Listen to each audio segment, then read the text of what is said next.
Hello students, welcome back to Python Pounder. मेरा नाम गिरीश कुमार है।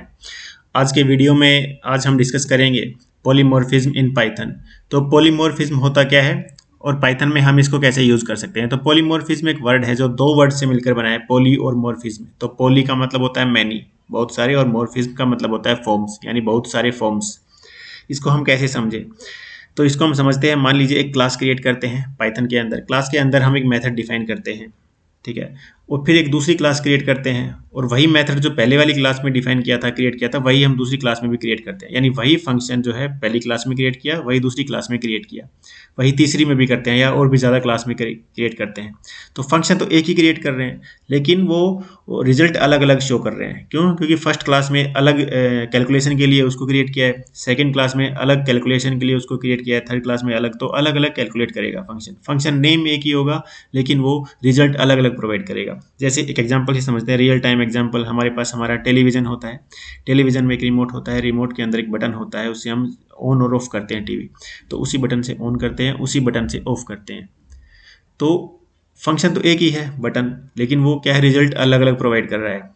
एक बार ऑन कर रहा है, एक बार ऑफ कर रहा है, ठीक है। यानी फंक्शन एक ही है, रिजल्ट अलग अलग प्रोवाइड किया। दूसरा एग्जांपल लेते हैं। मान लीजिए हम फाइल सेव करते हैं, पेंट में या वर्ड में, एक्सेल में, कहीं पर भी सेव एज करते हैं या सेव करते हैं।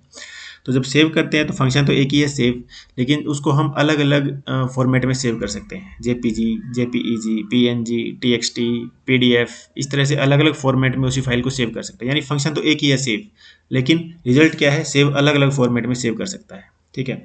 तो वही एग्जांपल से हम एक बार पॉलीमॉर्फिज्म को पाइथन से समझने की कोशिश करते हैं कि पाइथन में हम इसको कैसे यूज़ कर सकते हैं। तो एक कोड लिखा हुआ है यहाँ पे मैंने।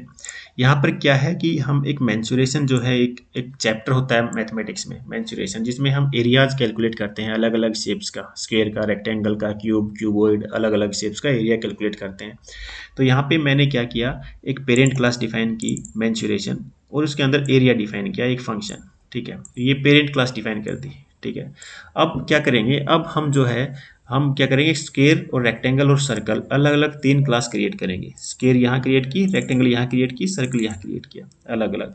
अब इसमें समझने वाली बात क्या है, जो पॉलीमॉर्फिज्म को जो है यहाँ पे क्लियर करेगी, वो ये है कि क्लास जो स्क्वायर क्रिएट की है यहाँ पे, तो स्क्वायर के लिए हमें एक ही साइड लेने की ज़रूरत है। साइड इंटू साइड करेंगे तो स्क्वायर का एरिया आ जाएगा। तो यहाँ पे क्या किया हमने, एरिया डिफाइन किया, और एरिया को रिटर्न करना है। रिटर्न क्या करेगा, एरिया साइड इंटू साइड। यानी यहाँ पर हमने क्या किया है, स्क्वायर का एरिया कैलकुलेट किया है, कौन से फंक्शन में, एरिया फंक्शन में। सेम चीज़ यहाँ पे रेक्टेंगल जो है, रेक्टेंगल के पैरामीटर लेंथ और ब्रेड्थ दो होते हैं।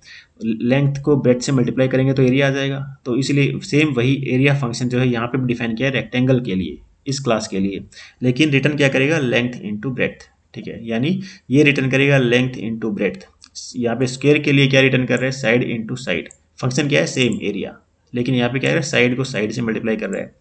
यहाँ पे एरिया क्या कर रहा है, लेंथ को ब्रेड्थ से मल्टीप्लाई कर रहा है, ठीक है। सेम फंक्शन है लेकिन अलग रिजल्ट। ऐसे ही सर्कल में समझते हैं। सर्कल क्रिएट किया, सर्कल में केवल एक ही पैरामीटर की जरूरत रहती है, रेडियस। तो एरिया कैसे निकलेगा, पाई आर स्क्वायर, ये फॉर्मूला होता है सर्कल के रेडियस निकालने का।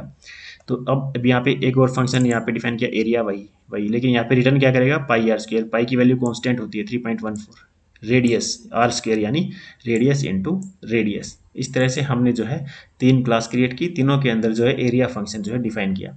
अब यहाँ पे क्या किया हमने, एक ऑब्जेक्ट क्रिएट किया, एरियाज, और ऑब्जेक्ट के अंदर लिस्ट प्रोवाइड कर दी। लिस्ट जो है, इस लिस्ट भी एक डेटा टाइप होता है, उसके लिए अलग से वीडियो बनाया हुआ है। तो लिस्ट के अंदर हमने स्क्वायर, रेक्टेंगल और सर्कल तीनों को यहाँ पर डिफाइन कर दिया। अब स्क्वायर के लिए ये फंक्शन है, देखो, इसलिए यहाँ पर ये पैरेंथेसिस ब्रैकेट्स लगाए गए हैं। फंक्शन है, रेक्टेंगल भी एक क्लास है। क्लास और फंक्शन जितने भी होते हैं उनके लिए ये जो है, ये पैरेंथेसिस ब्रैकेट्स जो है ये लगाए जाते हैं। अब क्या करें, हम प्रिंट करने के लिए फॉर लूप का यूज़ कर रहे हैं। फॉर आई इन एरियाज, आई की जगह आप कुछ भी ले सकते हैं, एक्स वाई जेड या कोई भी नाम। और एरियाज क्या है, एरियाज हम यानी इस क्लास, इस ऑब्जेक्ट के अंदर जो है फॉर लूप को फेच कर रहे हैं। फॉर लूप क्या करेगा, फॉर लूप एक कोड होता है, ब्लॉक ऑफ कोड। वो एग्जीक्यूट करता है उतनी ही बार जितने की पैरामीटर स्पेसिफाई किए हैं ऑब्जेक्ट में। यानी तीन पैरामीटर है, square, rectangle, circle. For loop एक बार स्क्वायर के लिए एग्जीक्यूट होगी, एक बार रेक्टेंगल के लिए, एक बार सर्कल के लिए। यानी यहाँ पे क्या किया हमने, प्रिंट कर रहे हैं, ये फॉर्मेट है एरिया इज, यहाँ पे कुछ भी दे सकते हैं, और कोमा के साथ आई डॉट एरिया फंक्शन को कॉल कर रहे हैं। एरिया फंक्शन क्या है, जो तीनों क्लास के अंदर हमने क्रिएट किया है। यहाँ पे स्क्वायर के लिए भी, रेक्टेंगल के लिए भी, और सर्कल के लिए भी, यानी तीनों क्लास के लिए हमने एरिया फंक्शन जो है क्रिएट किया। उस एरिया फंक्शन को यहाँ पे कॉल करेंगे, ठीक है। तो अब देखते हैं इसको रन करके। हाँ, तो ये एरर क्यों आई है? ये एरर इसलिए आई है square init missing one required positional argument side. क्यों?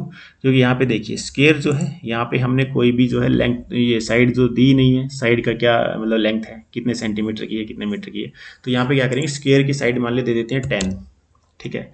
रेक्टेंगल की लेंथ और ब्रेड्थ दो देनी पड़ेगी, तो दोनों देते हैं, एक 10 दे देते हैं, एक 15 दे देते हैं। सर्कल की रेडियस देनी पड़ेगी, रेडियस मान लीजिए हम 14 दे देते हैं, ठीक है। तो अब देखिए स्क्वेयर का एरिया क्या होना चाहिए, 10 इंटू 10 100, रेक्टेंगल का 15 इंटू 10 150, सर्कल का 2 पाई आर स्क्वेयर यानी पाई 3.14 इंटू 14 इंटू 14, ये होना चाहिए। तो देखिए एरिया कैलकुलेट होके आया, स्क्वेयर का एरिया 100, रेक्टेंगल का 150 और सर्कल का एरिया क्या आया 615, यानी 14 जो है रेडियस है यहाँ पे, पाई आर स्क्वेयर 3.14 इंटू 14 इंटू 14 6.154 होगा, 44 615.44, ठीक है। तो ये हो गया हमारा पॉलीमॉर्फिज्म का कॉन्सेप्ट, ठीक है। तो आई होप कि आपको समझ में आया होगा। केवल समझने वाली बात यह है कि क्लास हम अलग अलग क्रिएट कर रहे हैं, हर क्लास के अंदर एरिया फंक्शन डिफाइन कर रहे हैं, इसके अंदर भी एरिया, इसके अंदर भी एरिया और इसके अंदर एरिया।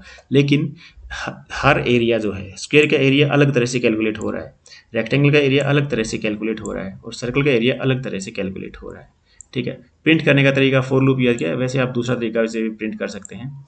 तो आपको ये वीडियो कैसा लगा आप हमें कमेंट करके ज़रूर बताएं, और अगर आपने हमारा चैनल सब्सक्राइब नहीं किया है तो प्लीज़ सब्सक्राइब ज़रूर करें। और अगली वीडियो में हम डिस्कस करेंगे एब्स्ट्रैक्शन क्या होता है। तो थैंक यू वेरी मच।